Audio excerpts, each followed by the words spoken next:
Hi everyone, this is Abel. Welcome back to my channel. The year is going to end pretty soon. It's been an amazing year for science fiction and fantasy books. I'm really happy about it, but we are looking forward to 2025 that it's shaping to be even better. There's a ton of books we have to talk about. This is going to be great. Let's get ready.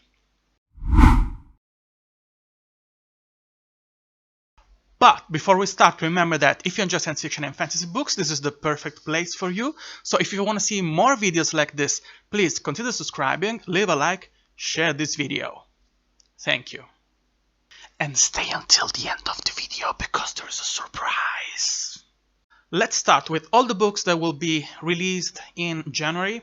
They're not exactly in the precise release order because, you know, the publishing industry, especially the indie sphere, is in flux. So, all the books that I'm going to mention at the beginning will be in January. The exact day could be susceptible to some kind of changes, so don't come after me. The first one is Maiden of Storms by Matthew Zorich.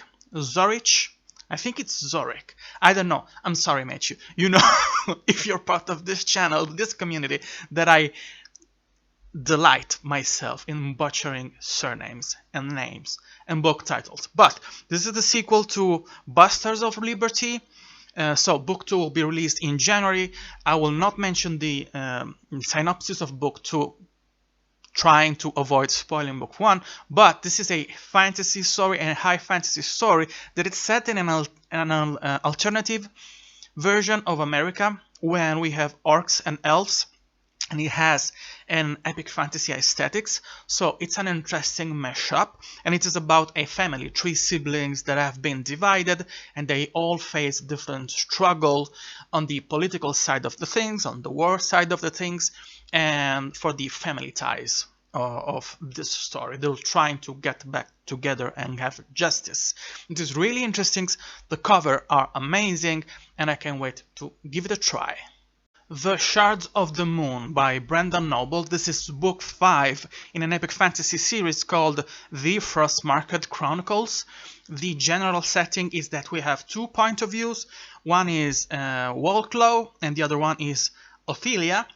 The guy has the ability to wander in the dreams. His dreams are different. He can travel and experience things during his dreams because he says he doesn't actually dream. He has this kind of incredible experiences. This happens while there is a resurgence of an ancient evil, and it looks like his ability to wander in dreams is connected to a prophecy to defeat that ancient evil. And then we have another character, Ophelia, the female one, that lives a secluded life away from the gods, it says, but it's somehow she will be bring in this huge conflict, and it has some kind of relationship with the male POV that I'm not sure about, but I'm really curious about. The 5th book will be released in January, and I've seen the artwork, which is amazing. The cover is really beautiful, and the peculiar thing is that when you look all the 5 books, the spines of the books, when they are put on the shelves, they have a artwork that encompasses all the spines, and it makes a overall design. It is beautiful. Yeah, I want to read it.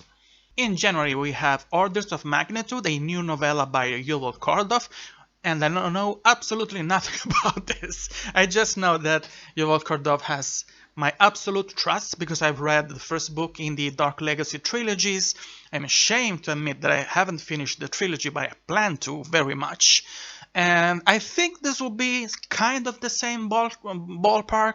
He writes this really deep, sad, compelling, and complex dark science fiction / fantasy series. The first book in the Dark Legacy trilogy was very much that kind of unique, original, and really dark story.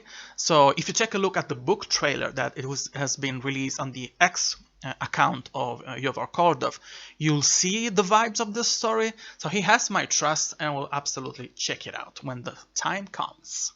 Then we have the Animus Paradox by Adam Bassett.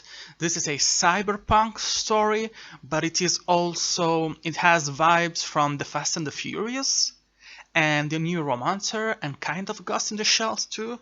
And it's set in Italy, if I'm not wrong. So this is a really interesting mashup. I've seen the cover, I've read the blurb, I will probably get an arc for before the release of this one too, and yeah, I think it's a really interesting mix, a really peculiar one. I want to see how the aesthetics of a cyberpunk story work with the aesthetic of Italy too, so yeah, I'm pretty pumped about it. Ooh, this is going to be good. This is going to be good. This is The Black Mantle by Andrew Watson. This is the sequel to Harbingers of Justice, which was one of my favorite books of, not last year, I think 2023. Yes. This is a epic fantasy, dark fantasy with a Egyptian-inspired aesthetic, with a really interesting world building, with a bunch of amazing characters. One of the main characters is one of my favorite of that year. Yeah, I should talk about this series more because I enjoyed it so much, the first book. And it looks like that character favorite of mine has much more space in the second book. And we will see more of his backstory and character development for him.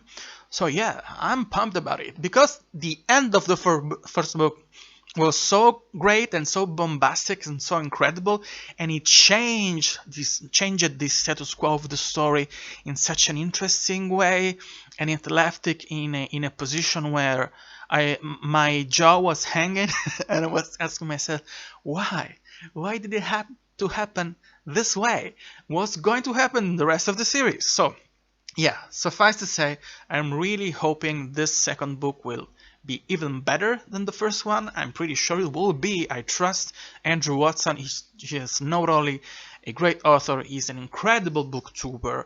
His series about scavenging libraries around the UK should have 7 seasons and movies. So yeah, I'm waiting for this one. I'm really hoping it will be amazing. I'm pretty sure it will be amazing. The Hunt for Jackals by J.L. Odom.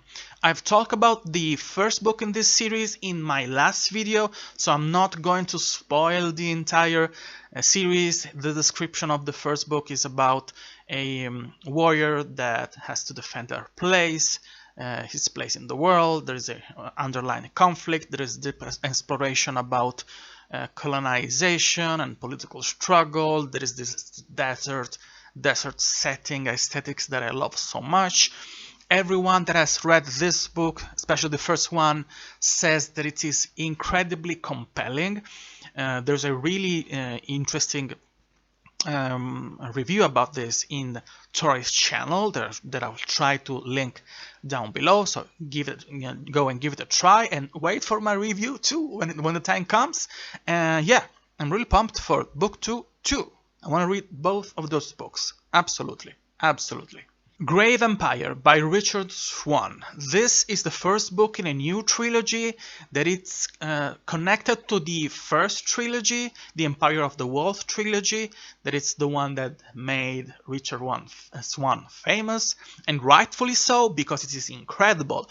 I am in the process of reading the second book in the trilogy, and it's probably going to be one of my favorite reads of the end of 2024 and the beginning of 2025. I have absolute trust that it will be a banger. This one is set in the same universe but several hundred years later, a kind of Mistborn era too, connected to Mistborn. So I'm pretty sure that at the end of the Empire of the Wolf trilogy, something horrible and earth-shattering will happen. It will change the world, and the setting will evolve, of course, because so much time has passed. This one is kind of a flintlock fantasy. It's supposed to be, I think. I hope I'm not wrong. And yeah, the cover is amazing. The books will probably be too. Yeah, Richard Swan has a lot of things in the can. A lot of things are going to happen. We're going to read a lot of books by this author. And I'm so happy about it. Yeah, I'm so happy about it. In February we have The Child of the Greenwood by Joshua Walker. This is a novella set in the same world from An Exile of Water and Gold. In a couple of videos ago I had actually the author I have as a guest in my channel in an interview, and he says that this novella and The Rest of the Gods and the first book, An Empire of Water and Gold, are all entry points to this universe, so you can go and read whatever you want of one of those books as an entry point for this series and feel completely comfortable and at home. I have read The Rest of the Gods. I'm in the process of reading An Empire of Water and Gold, and I will absolutely read this one too. Joshua Walker is an incredible human being and a great author, and you should absolutely check it out. The fourth book in the Bound and the Broken series by Ryan Cahill, which is titled Of Empire and Dusts, will be released in March. What can we say about this story that no one has ever heard before? Nobody knows this series, right? It's a niche story. Nobody cares. Okay, I'm kidding. This is a very stupid way to joke about a story that it's so big, so epic, and so beloved. Ryan Cahill is the sweetest man you can imagine. He's a great author.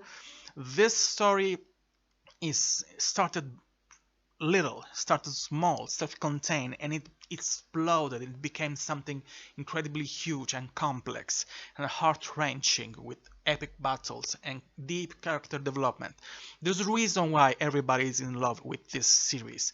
So yeah, this series is going bigger and bigger, and I can't wait to read it all. Whispers of the Storm by Z.B. Steele. This is the first book in a series that is called The Song of the Damned, and it's supposed to resemble The Name of the Wind. So there is this backward structured story with an unreliable narrator that recounts all of in his life, and it says that it's supposed to be really dark and really poetic too. He's called Redlin of the Walls. They call him Vanguard, Legend, Assassin, Reaper, and he asks to all of us to listen to his story, because many people see him as an hero, so many more people see him as a monster. And he says that the sad thing about this is that it's all truth. So I really like this kind of structure. I know that it is difficult to pull off. That is why so few authors have been able to deliver really compelling story with this kind of structure. Think of Christopher Rocco, think of Patrick Rothfuss, think of Robin Hobb. But if you manage to do it, this kind of story that is written like a memory can be incredibly compelling, can be incredibly engaging and really poetic, and bring the writing style really on another level, and it can make the involvement and engagement in the story really incredibly compelling. It's hard to pull off, as I told you, but if he managed to do that, it will be incredible. So yeah, I'll absolutely give it a try. Eternal Dreams is the sequel to Lost Souls by Ryan Skeffington, will be released in March. The first book was about a really interesting setting, about an engineer, a young engineer that dreams to have a different life that's somehow more meaningful than the one he is living now. So he's trying to escape a ring habitat orbiting around the planet. So kind of like Halo, and I love that aesthetic, which was not created by the story, but the series Halo. There were a bunch of other really interesting and really influential science fiction stories with that kind of idea, but we should have more of that. Because it's really interesting. The dynamics of the things you can explore in an environment like that are really cool, and looks like that in the first book we have exactly that. There's something going on a socio-political side of the things, rebellion or some kind of conspiracy brewing in the underbelly of this ring habitat. So yeah, I'm really curious, and I want to read book 1 and book 2, and I'll do it absolutely pretty soon, and you should do it too. The Age of Storms by Rocco Levitas. This is the sequel to The Seam of Eternity, which is the first book in his epic fantasy series that is supposed to be inspired by The Wheel of Time, by The Way of Kings, with multiple POVs, a deep character exploration, very long story, epic fantasy, epic battles, and deep world building. It is really interesting. The covers are amazing because Jeff Brown is a genius, and I wasn't able to read it in 2024, and I'm really ashamed about it. And I'm taking a commitment. Now, I will read it in 2025, and if I don't do that, you can come after me. And now I'm scared. Also in April we have 2 releases by author Dunn. We have Bloods and Dreams, which is number 2 in a series, and we have the beginning of another series that it's titled The Sorrow of the Wise Man. I don't know how much I can tell about the synopsis of book 2 of the first series, the one that is titled Blood and Dreams, but it sounds like the main struggle, the really bad guy, the big bad guy of this story is called the Dreams Thief. And that's interesting. And then the second one, the Sorrow of the Wise Man, the cover has been released a few days ago. It's really nice. It's really unique. It's about a queen that sets 2 of her daughters are regents of 2 kingdoms. If I'm not mistaken, they're going to go at war. So there's this really interesting and really sad struggle between 2 sisters and going at war. And yeah, I'm really curious to see what's going on with this, because I like when the characters are put in an impossible situation, when they have to fight, but when they really don't want to. When they're forced in a situation they have to struggle with. So yeah, I will let you know as soon as I read them. In April we have the re-release of a novel that was published I think last year, but there's been something going on and the book is being released again with a new cover, a new editing, a new edition, and it's called The Tome of Haren by Damien Francis. This is the first book in the Keeper Chronicles series, and it is about this tome, a really powerful book that can reshape the story of a kingdom, and looks like it is connected to the war that's going on around the borders of the kingdom. And the book finishes in the hand of a young man, and chaos ensues. And I want to know more about this one, and I'm really curious to see how the new cover will look when it will be released. I'm showing you the old one. But yeah, I'm really curious about this, and I want to support the author because it looks like this new publication, this new re-release, has been kind of a struggle. It's been hard to get to this point, so he deserves a little bit of light on the spotlight, under the spotlight. Yeah, I want to know what happens in the story, and I want to see how the new books, the new edition of this book, looks. Absolutely. Loyalty to the Max by Maya Darjani. This is published in May. This is the sequel to the first book in the series that is called Ancient as the Stars. And it's been described as a mix between Lower Decks, The Expanse, Firefly, a fun family time travel adventure with humor, snark, and lots of heart. The description is really cool because it says the captain has an adoring husband, check. An enduring loyalty to her crew, check. Transformation into a beautiful, ageless immortal, check, check, check. But when a dimensional rift brings her low down, thus sniffing, no good younger self hurtling to the present, she has carefully constructed life wavers. I like this. This is the kind of synopsis that really spark attention because it's different, you know? It's different from the usual blurb that you read all around, especially for space opera books. So I'm curious. I want to read it. Yeah, I'm not ashamed about it. I have too many books in this list. I'm not ashamed about it. The Divide That Binds Us by Michelle J. This looks really curious and unique because we have dragons in this world, but dragons are life force. And basically everything about the world building surrounding dragons they're vital for this world. So if they die, trees perish, oxygen goes away, so it's a catastrophe. And of course, the inciting incident of the story is that dragons are dying. So there's an investigation to try and understand what's going on, and there are different political conflicts. There's some kind of conspiracy there. So I like the idea. The high concept of this idea is really unique, and I want to know how it works, how it is intertwined with the characters, how do they work to understand what's going on, how those life-ending events will going to affect the actual development of the story. So yeah, I'm curious. I'll let you know about this. The sequel, Book 3 in the series that starts with Bloodwoven and Bloodbound by G.J. Terral will be released in May.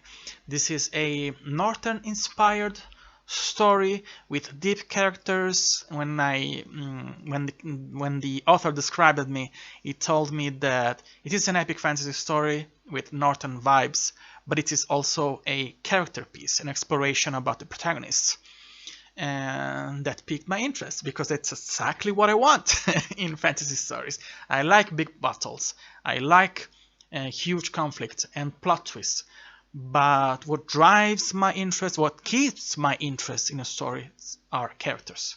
So I have the first 2 books, and I have those signed because the author was kind enough to send me those all the way down there to Sicily where I live.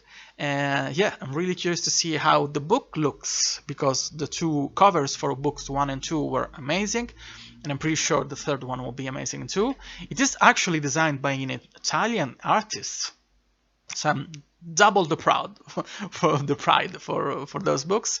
And yeah, I'll let you know more about those when I read them pretty soon. Absolutely. A Chorus of War by Scott Palmer. I reviewed book 1, I really enjoyed it, even if it's not exactly my alley. It is one of those really dark, really brooding, really heart-wrenching dark fantasy stories, but it was really well written, with compelling characters, and interesting world building, really strong aesthetics that really paints the picture of the books and the story, which is really sad. But it is really well developed. So you have to be, I think you have to be in the right mindset to read something so hard. But yeah, it was really well done. This is book 2 in the same series. I think it will be even harder to read, but even better on the writing style, because he's really young. He has all the time in the world to become an even better author. And since the first book was so well written and was able to finish it, even if it's not exactly my alley, I think this one will be even better. So yeah, I'm pretty hopeful about this. John Ilho, author of Ludic and the Runaway Mountain, which is one of the most beautiful books that I've seen in my life, and I have a review copy of this because of the endless generosity of the author, is releasing a new book. It's called The White Restaurant, and it is weird, and it is cool, and it is about a man called Andy that is trying to become a chef and to get a job in the best restaurant of the world, except this is the 13th century, and planet Earth is turned into a snowball because there is an ice age. It says that this is a thrilling culinary sci-fi with a low body count. This sounds weird and really incredibly cool. And yeah, I cannot wait to know more about the story, to see the cover, and to dive straight in. And I'll let you know more about it as soon as I know more about it. Ruins of a Shattered Down by Corey Ratliff. This is the 3rd book in an epic fantasy series with dragons. This series is becoming more and more popular by the day, and I see how people are latching on the themes and the characters for this one. I think this was supposed to be the last one, but we're going to have a 4th book too. And I like when epic fantasy series, they start pretty self-contained and then they balloon and they become bigger and bigger in scope, with more characters, more points of views, and a larger exploration of the world building. So yeah, I'm really curious about this, and I'll let you know more as soon as I read it. Look at this cover. I mean, take a second and look at this cover. It's a work of art. The Last Vigilant by Mark A. Latham. This screams the genre. This screams old-style epic fantasy. And I couldn't be happier about this, because this looks incredible. This story is about a world where monsters lurk in the dark, and honorable soldiers are few. And it's an utterly gripping epic fantasy story about two flawed humans that are thrust into the heart of a mystery that threatens to unravel the kingdom's fragile peace. Do we really need to know more about this? Give me this book right here, right now. I love evolution on graphic design. I love evolution on themes and world building and narration, and writing style, and character exploration. And I think this looks classic, but it's from what I've read from other people talking about this, it should be an original spin on the trope of epic fantasy. But the cover looks straight up out from one of those huge epics from the 80s and 90s. Those speak to my core on a deep level, and I love it. I love that this artwork exists. I love the fact that this book exists. And I want it right here, right now. Please give me this book. Please. In the Shadow of the Black Flag by Stephen McKinnon. This is the sequel to Order of the Shadow Dragon, which was one of the books that I have judged for the Spiffbox, the self-published fantasy competition from 2024. The 10th edition, and this was really close to become my favorite book from the bunch of books that I have judged, and it lost just by a really small margin to The Sunset Sovereign by Laura Huey. So yeah, this was a really well done epic fantasy story with witty dialogue and interesting world building and very, very well rounded characters. So I'm pretty curious to see, especially after the bombastic and really huge ending of book 1, how the story is going to go and grow and develop in book 2. So yeah, you should absolutely give it a try, because it's one of the best books that I have read during 2024, and I'm pretty sure book 2 will be even better. The Forgotten Down by Laura E. Blake, and shout out to the amazing Esme Rosalie, because she was the one pointing a shining light on this book and she told me, you have to put that book in the list.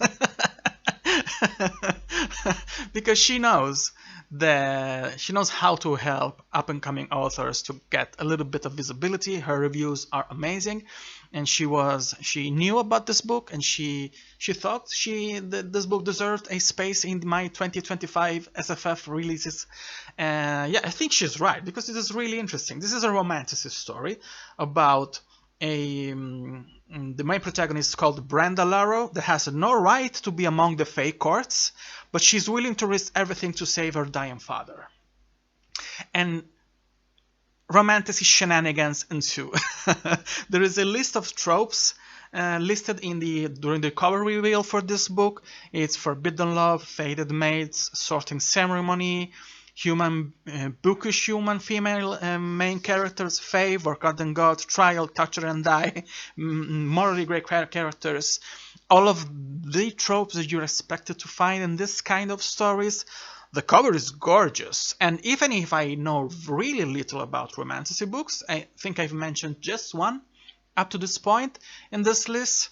I'm really hopeful for this one. And the author has an amazing booktube channels too, with really interesting reviews. So go check out the channel and go check out the books too.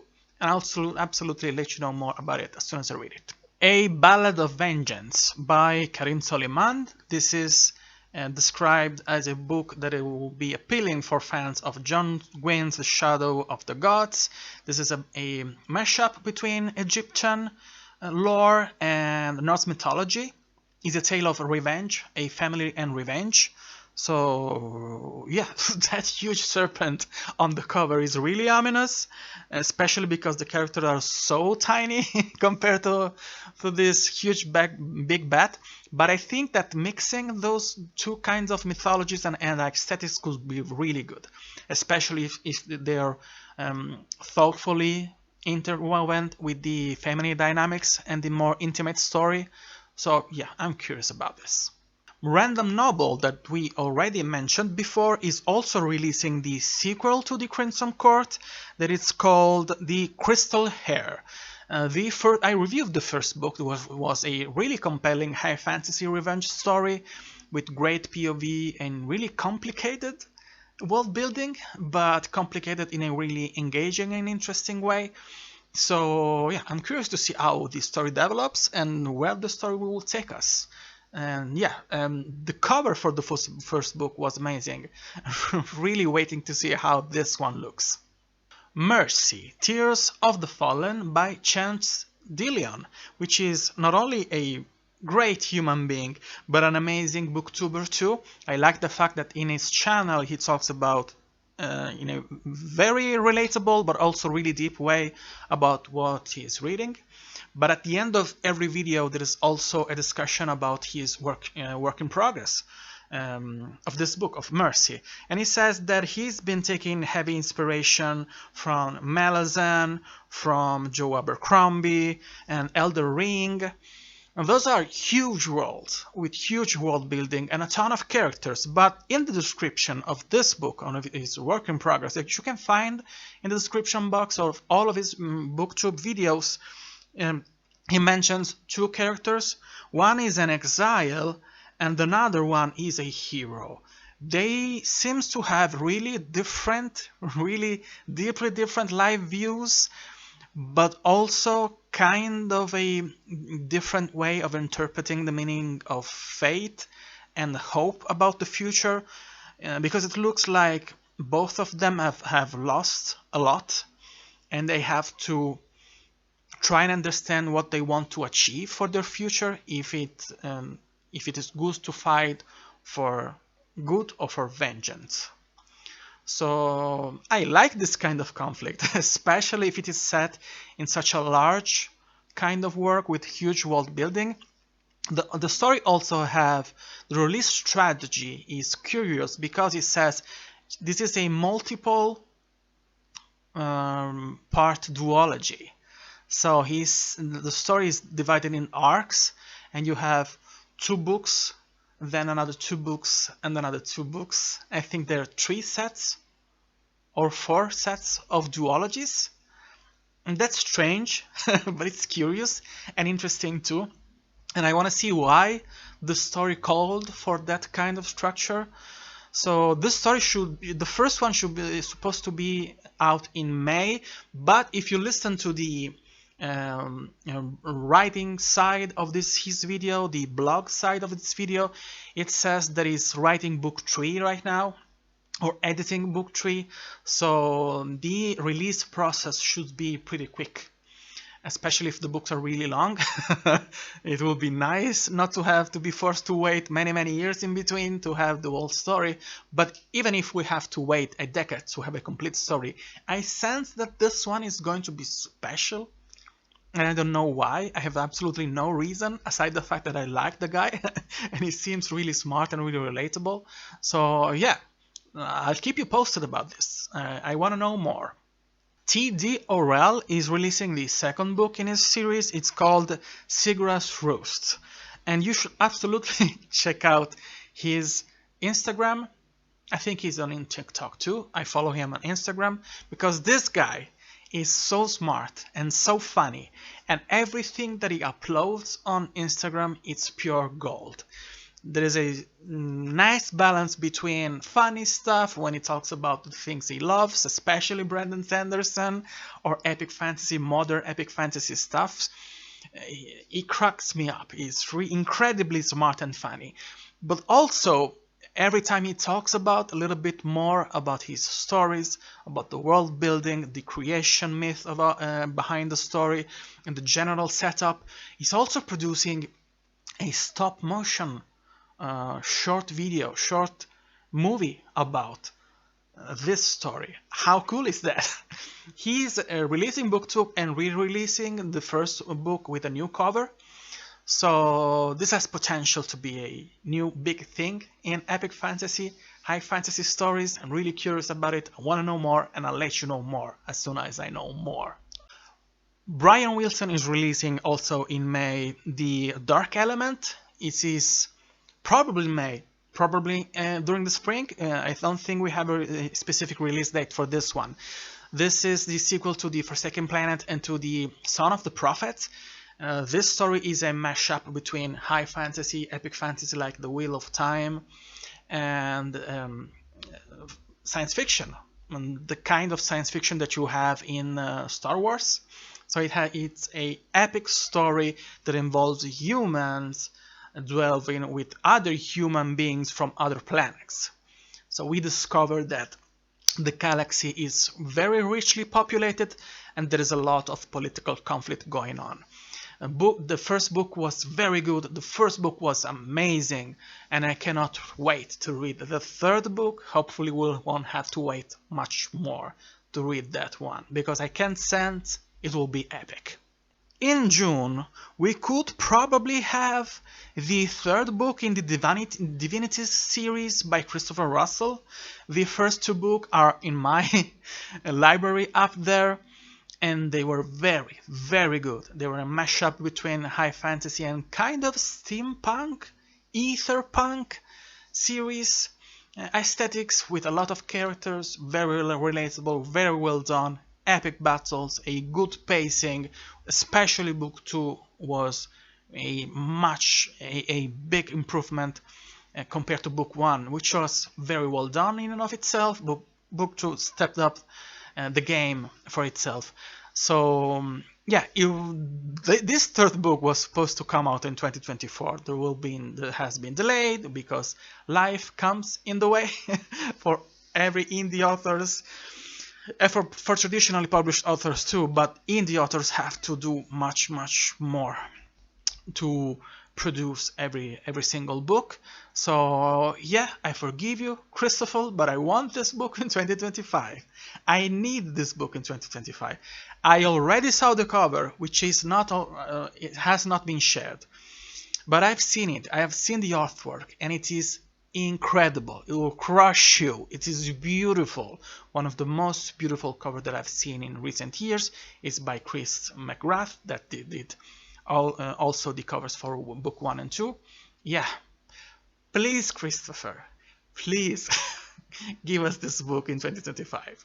John Crenshaw, he's releasing the third book in the Ravenglass Legends series. I have read the Fall of Wolfsbane, and it is one of my favorite book of 2024.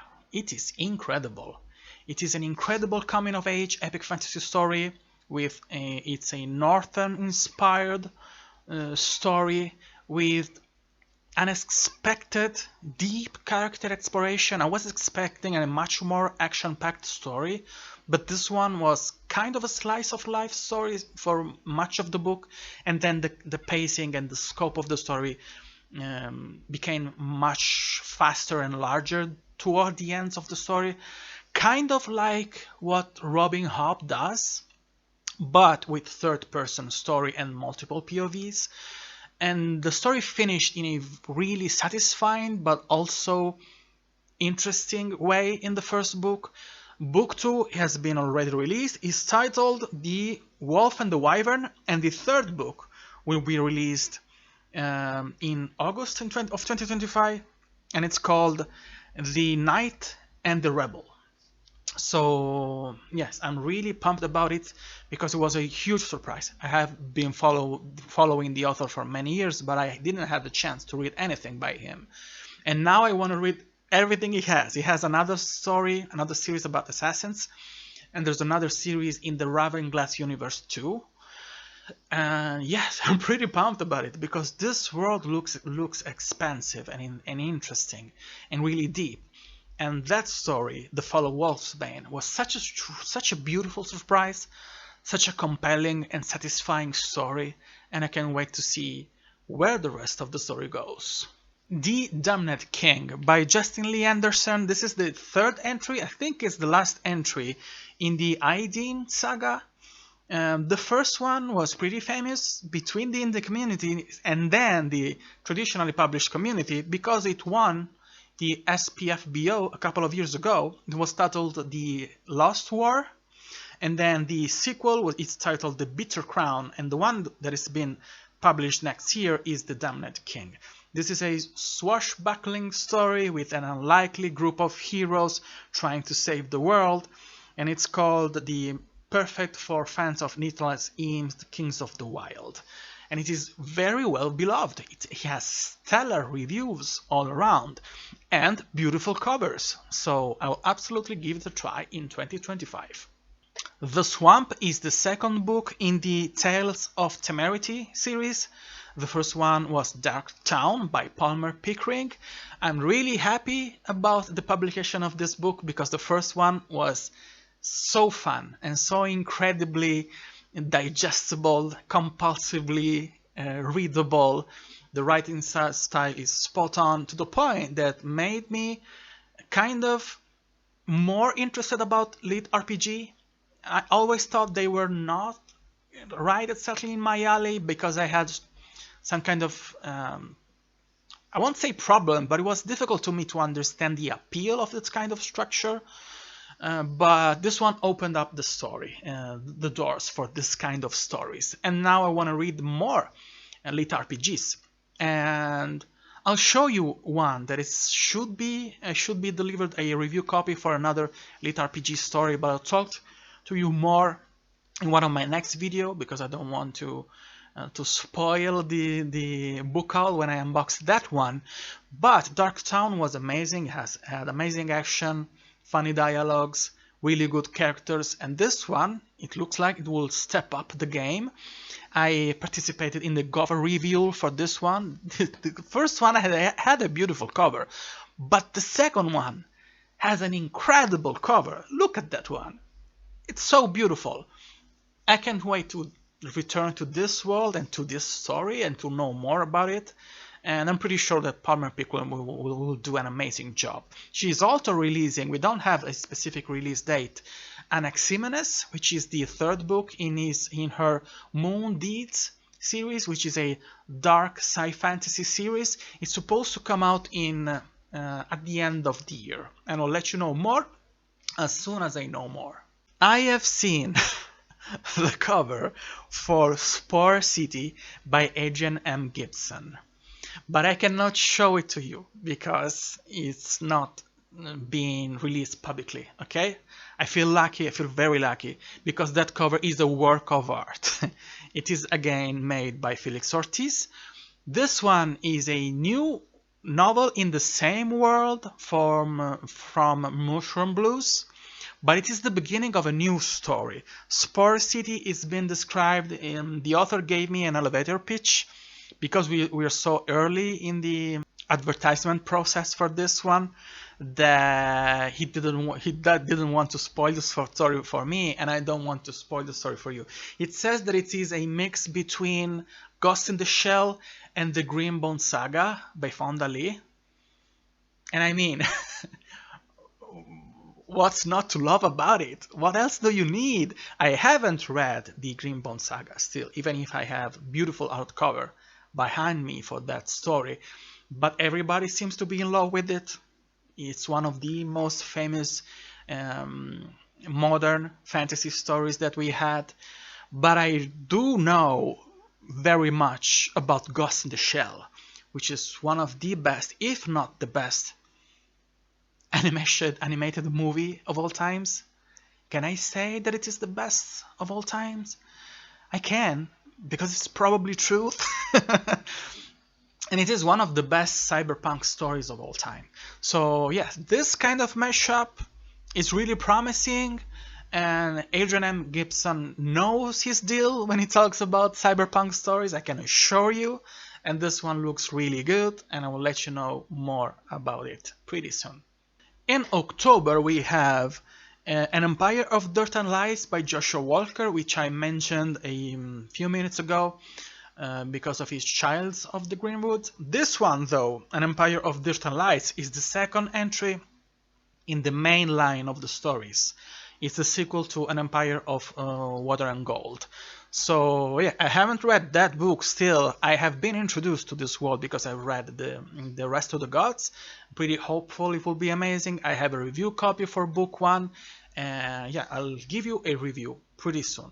Absolutely. The Promise of Scars by Ryan Lance. I mentioned this series. This is the 5th book, I think. Yes, 4th or 5th books in the series.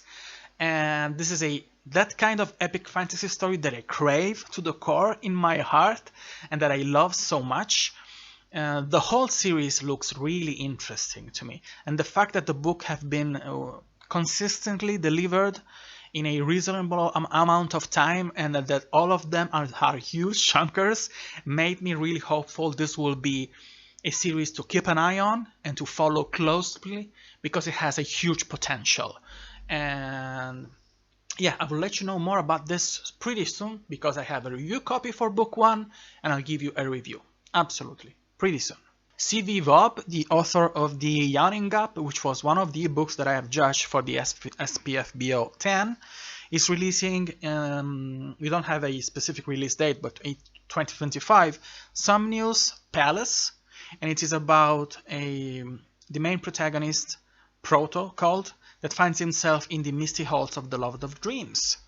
And he doesn't know how he got there, but in the meantime he's assigned to visit the dreams of still sleeping people and guide them towards the light and the right outcomes. And he can influence the outcome from the future. This looks really interesting and kind of a mashup between Shakespearean tales and a little bit of Neil Gaiman too. So yeah, let's keep an eye on this. Jonathan Weiss is releasing the 3rd book in the Molten Flux series. I am reading Molten Flux right now, and it is a really interesting mashup between fantasy story and post-apocalyptic setup, like a little bit like Mad Max Fury Road with those kind of aesthetics. I like the protagonist. It's a really good protagonist, and I like the pacing of the story. I will give you a deeper review as soon as I finish it, and I'm really happy that we have consistent publications in this story. There is also a prequel story, and there's also a suggested reading order between this one, the Molten Flux, and the other story, the other series that is called the Hitaro Origin, I think, that intertwine because they're set in different timelines in the same world. So yeah, I'm really curious about this, and I will give you a review for the first book really soon. The 3rd one, I don't think it still has a specific release date, but it will come in 2025. The Pillars of the Sky, which is the 2nd book in the Eye of Eternity series by Mark Timoney. It doesn't have a specific date for 2025, but it will come in 2025. This is the sequel to the very well beloved high fantasy, epic fantasy story that's been published a couple of years ago.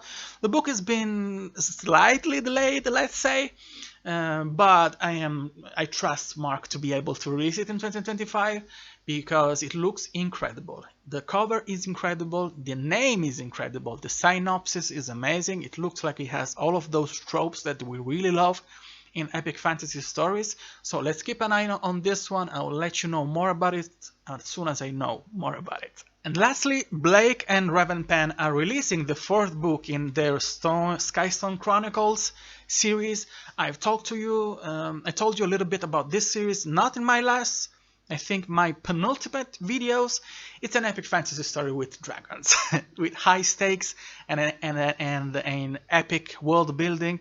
What do we need more? It's enough. We know enough to be absolutely piqued and interested in this kind of story. The covers are beautiful, and I'm really curious to see how the 4th one would look.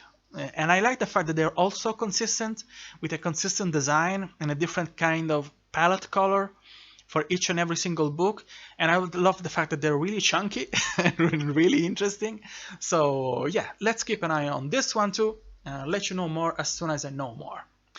This is almost all I've got for you today. Thank you for being here until the end of the video, because now I have a surprise for you.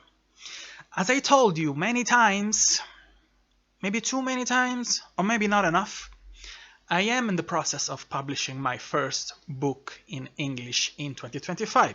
It was supposed to come out in 2024, but I wasn't able to finish it in time. And I'm pretty sure that I will be able to publish it in May. And now, drum roll without drum rolls, this is the title. The Crimson Fire. This is the first book in the Memories of Kenjer series. It's a trilogy, and now I'm going to read you a little bit of the synopsis, okay? I'm a horrible reader, out loud of English stuff. You know how much I love to read English books, but I'm not a good speaker, and I'm really thankful of how patient you are listening and enjoying my videos, even if my English is so bad. Okay, listen to me. This is the synopsis of the story. Gods walk among men, but the empire they have forged is on the brink of collapse. As whispers of rebellion grow louder, Ancient Undic uncovers a sinister plot that threatens the very foundation of the divine reign. Every discovery pulls him deeper in a dangerous web, forcing him to confront the truth that could shatter his unshakable loyalty. On the other side, Ashfen, a ruthless rebel with a cunning mind and a thirst for chaos, stokes the flames of dissent. He sows doubt in the hearts of the people, challenging the gods' right to rule and sparking a dangerous game of shadow that could bring down empires. Caught between loyalty and self-discovery, Shadi, a young noblewoman, grapples with the weight of family honor and the desire for independence. With her fiercely devoted bodyguards Darjani by her side, Shadi must navigate the treacherous waters of loyalty, love and betrayal, where every choice could be their last. As destiny intertwine and alliances shift, these four must face the gods themselves, or watch the world they know crumble to ashes. In the Crimson Fire, loyalties will be tested, truth will be unmasked, and power will be up for grabs. Will the gods' reign endure, or the age of mortals ready to rise? This is it. This is the description of my novel. This is the first of the trilogy, as I told you. The first book are already written and translated. I'm in the process of finishing the final draft of the third book, which is the conclusion. So you won't be waiting too much to read the whole set of the story. They're kind of short. They're around 120,000 words each. It means they're around 400-450 pages for every book. Maybe the last one will be a little bit longer, because during the editing process I'm the kind of author that adds stuff and not the kind of author that cuts stuff, because my first couple of drafts are usually pretty short if compared to the final product. Yeah, let's keep an eye on this channel and to my X and Instagram account, or Blue Skies too, to see the cover reveal, because the cover is finally ready to be shared, but I will do it at the beginning of the year. The Crimson Fire, the first one in the Memories of Kenjer series, will be released in around May of 2025, and around the end of January, maybe the beginning of February, there will be altogether cover reveal, pre-order links, and sign-ups for ARC readers. So if you want to be part of this kind of my career, of this moment in my career in the publication on the international market, just let me know and follow me to know how to be part of this and how to read the ARC covers, the ARC copies of my first novel in English. Now this is really all I got for you today. Thank you for being here until the end of the video, and remember that if you enjoy science fiction and fantasy books, this is the perfect place for you. So if you want to see more videos like this, please consider subscribing, leave a like, share this video. But if you want to see more videos like this right now, you have more videos right here, right now. Thank you again. I'll see you in the next one. Bye.